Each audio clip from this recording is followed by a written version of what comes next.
my story. I'm going to try and condense it as much as I can, but it gets very grim towards the end of the story. You need to watch it to the end, because the grim part is the only people that people listen to, really. And people take notice of it, because when your life is on the line, then you tend to wake up a little bit and realise just how bad alcohol is. So I started drinking, a bit of experimentation, 14, 15. I was a little bit self-conscious at school, very tall, thin. Everyone's got their problems at school. We're all a bit self-conscious. People are self-conscious in their 50s and 60s. However, I used to get a bit of a buzz from it, and I felt, wow, this is really good.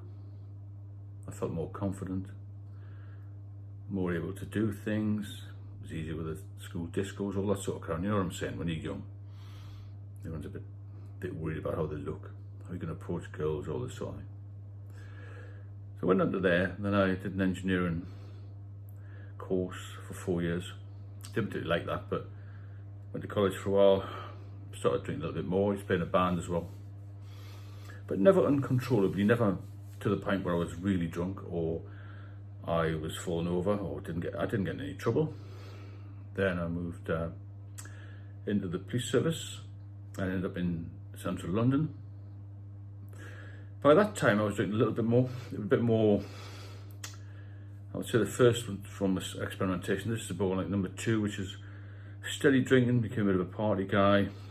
We all went, like most of us went for a drink after work.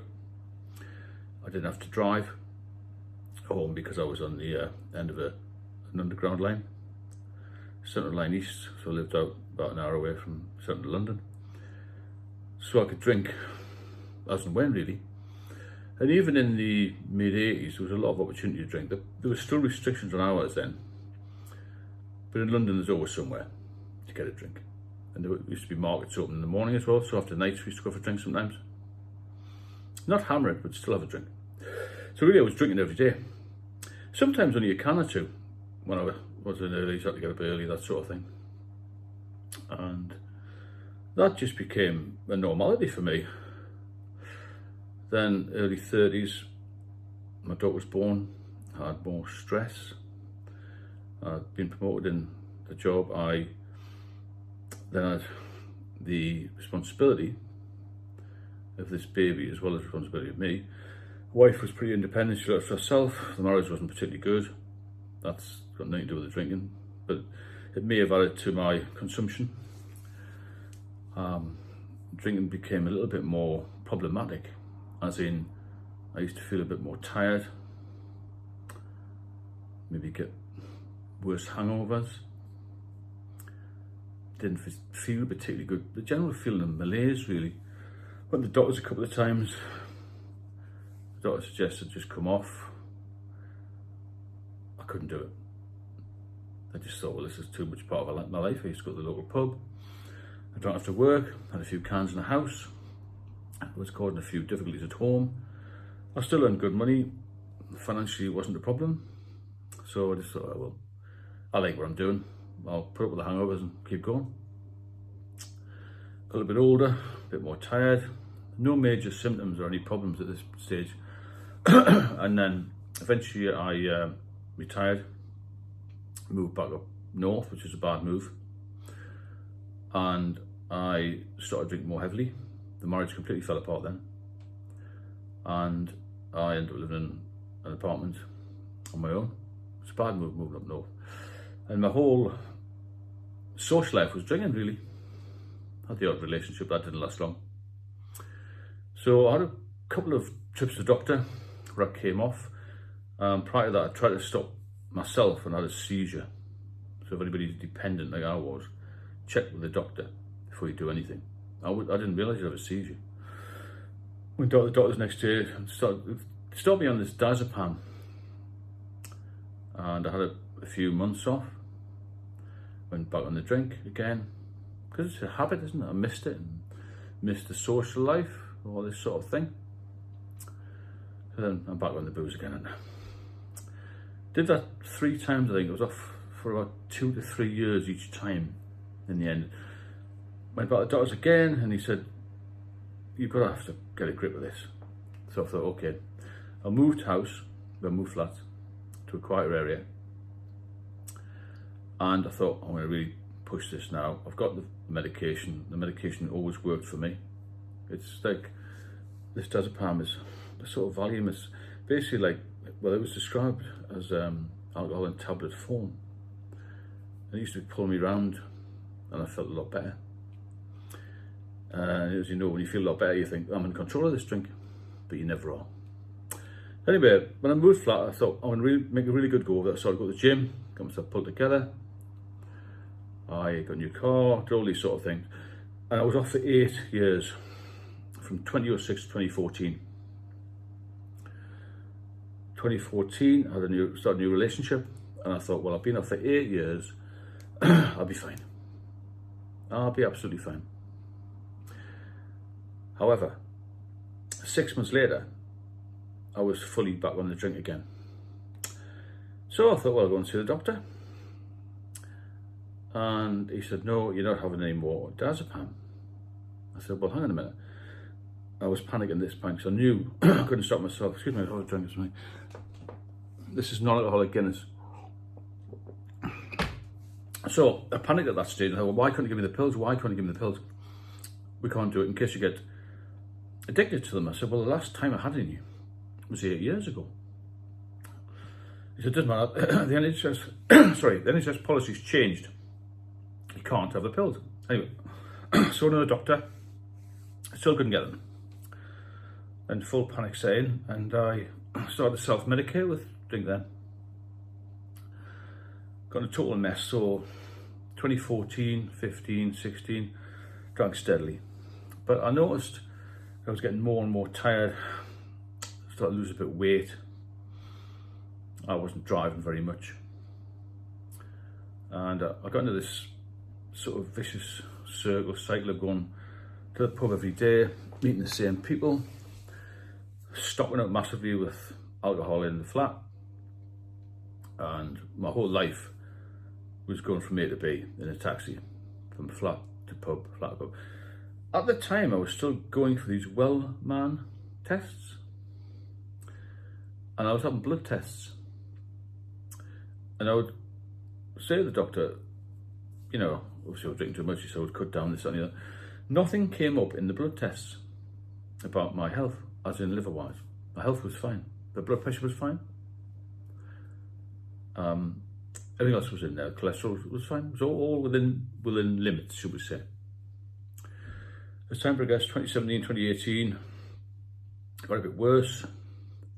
I noticed I had this umbilical hernia, which was starting to swell up in my, basically belly button. And my stomach was hugely distended, or expanded, huge, it was massive. I just put it down the beer, not eating properly. And then this hernia got a little bit bigger and bigger and bigger, to the size of maybe a golf ball. And my stomach became very hard to the touch. Now at that point I was sort of frightened to go to the doctor. So you think, well, having another drink, I'll feel better, I'll feel better. I never did feel any better. Felt worse and worse. So getting to early 2019, I'm feeling really unwell now. I started to lose a lot of weight.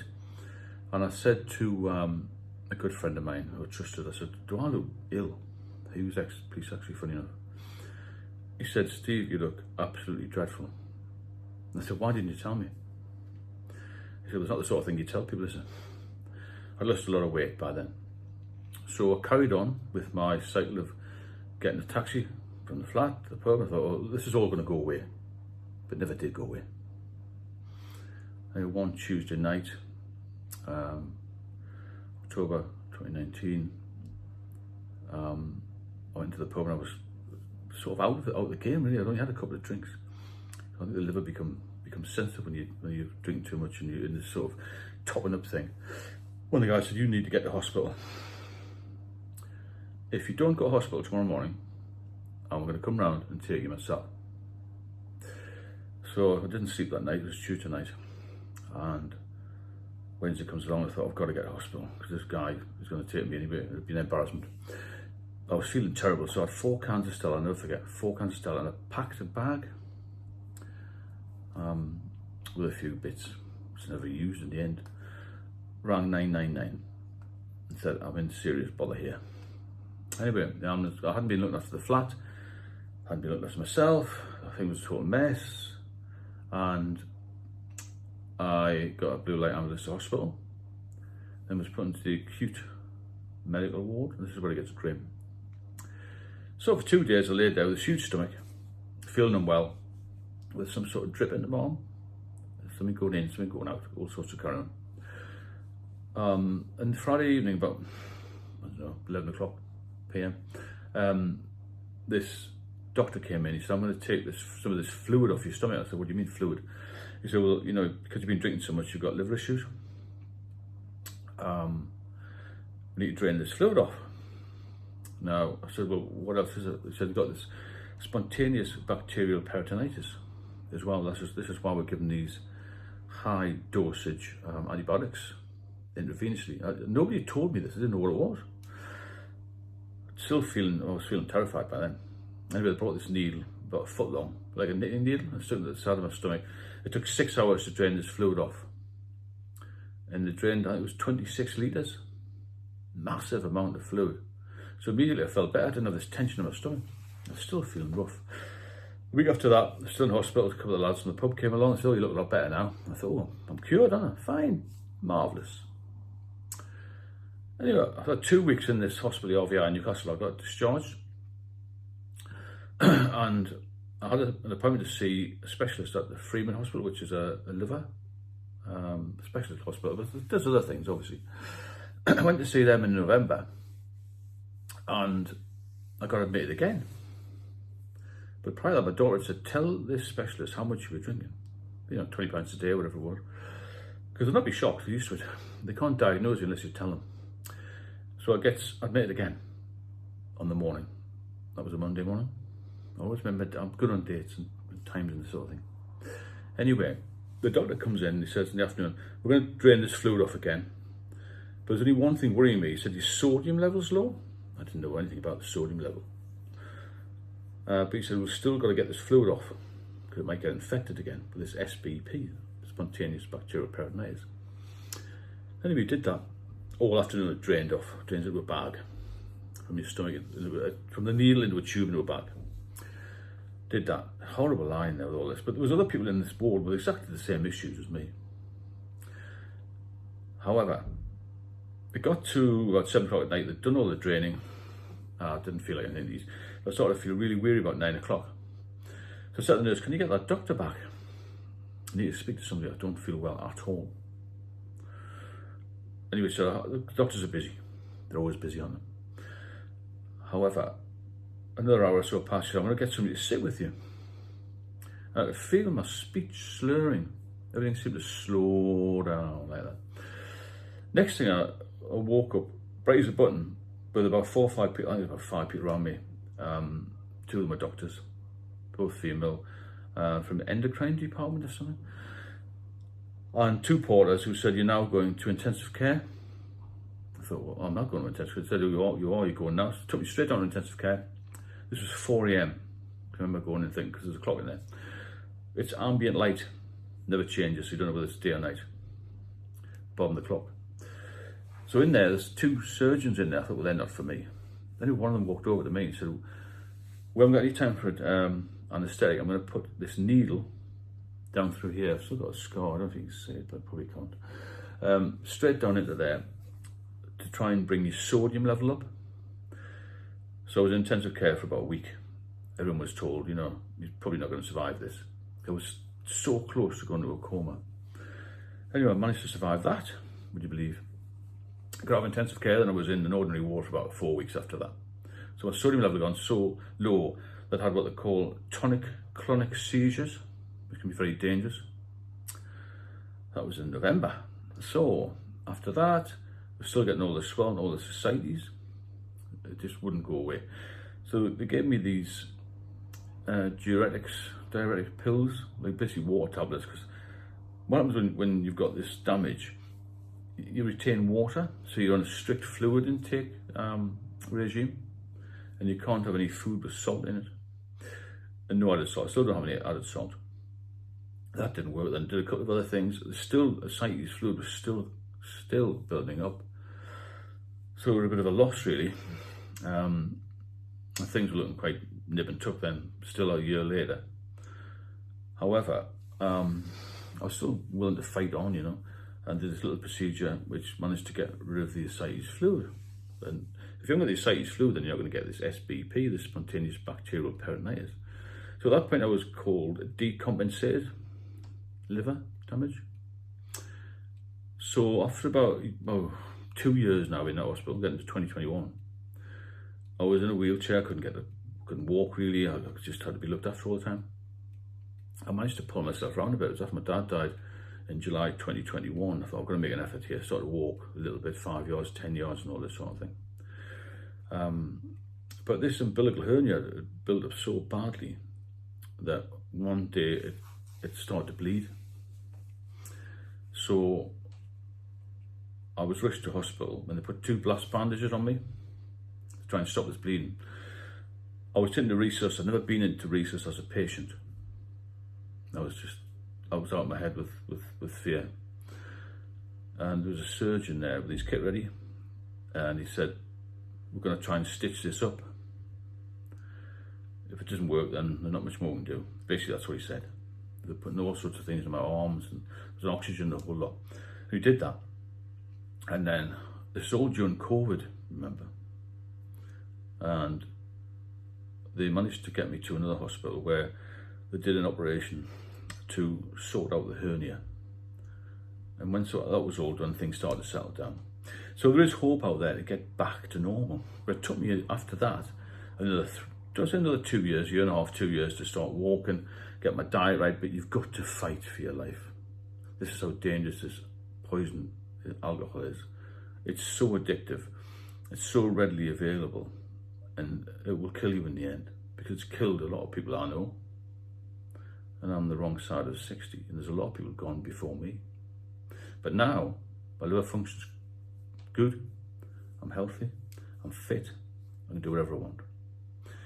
There is hope out there, no matter what state you're in. The thing to do, concentrate on the good days, concentrate on being sober. Everyone gets thoughts of, oh, I'm gonna have a drink, I can control it now. Do not relapse. I could say it 1,000 times. If you relapse, every time you relapse, things will get worse. Now, I've heard of a few stories, of you may have done as well, people having a full liver transplant and then they'll drink again. They're dead within a few weeks, a few months, a few years. Please be careful with this stuff. If you want me to cover any other subjects, you want to make a comment, please do so. Please share the video to anybody who might be struggling, because there's thousands of people struggling with alcohol every day. And it's a fallacy that people are drinking less, people are drinking more.